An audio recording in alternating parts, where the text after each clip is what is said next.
Another day, another basketball stories na naman ang pagkukwentuhan natin.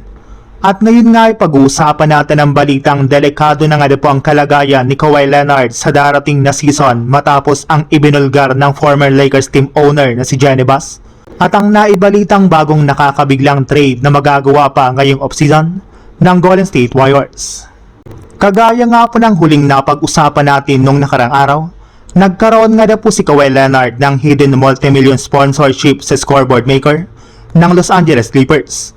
Isa nga daw po ito sa mga naging paraan ng kampo ni Kawhi at ng Clippers para makakuha ng mas malaking pera na ipangbabayad sa kanilang superstar nang hindi naaapektuhan ang cap space ng kanilang team taong 2019. Bukod rin nga po sa akusasyon na ito, may isa na naman nga pong ebidensya ang nagpapatunay na posible talaga siyang parusahan ng liga. At isa na nga po dito ay ang ibinulgar ng dating team owner ng Lakers na si Jeanie Buss. Matapos nga po nitong sabihin na grabe nga na pong hiniling sa kanila ni Kawhi Leonard noong taong 2019. In fact, kabilang na nga po dito ay ang partial ownership stake sa koponan ng Lakers, isang private jet na available parati, isang bahay at mga guaranteed endorsement at sponsorships. Ngunit makalipas lang naman nga po ang ilang araw ay mismong ang Lakers na nga po nagsabi sa kampo ni Kawhi na labag nga daw po ito sa mismong rules ng NBA, kaya hindi nga po nila ito gagawin. Ito na nga po ang mismong dahilan bakit imbis na sa Lakers siya pumirma, ay lumipat na lang ito sa Clippers. Sa ibang balita naman, hindi pa rin nga po nawawala ng pag-asa ang front office ng JSW na makakagawa sila ng malaking move sa mga susunod na araw.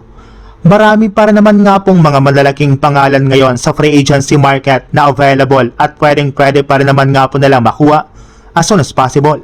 May iba pa rin naman nga po silang pwedeng pagpilian katulad na lang ni DeMar DeRozan na isa na rin naman nga pong unrestricted free agent kasunod ng pag-waive sa kanya ng Sacramento Kings. Pero maliban nga po sa pagkuha ng player ng Warriors sa free agency, ay hindi pa rin naman nga po sinasarado ng kanilang front office ang posibilidad na gumawa sila ng isang malakihang move o trade. Kagaya na lang ng kalalabas pa lang ngayong araw na posibleng pagkuha ng team kay Scott Henderson mula sa Portland Trail Blazers na balak na naman nga pong magbawas ng guard sa kanilang backcourt. Maaari nga na po itong kunin ng JSW gamit ang kanilang player na si Moses Moody na hindi na naman nga po nila magagamit next season. Samahan mo pa ng isang second round pick na siguradong hindi tatanggihan ng Portland Trail Blazers.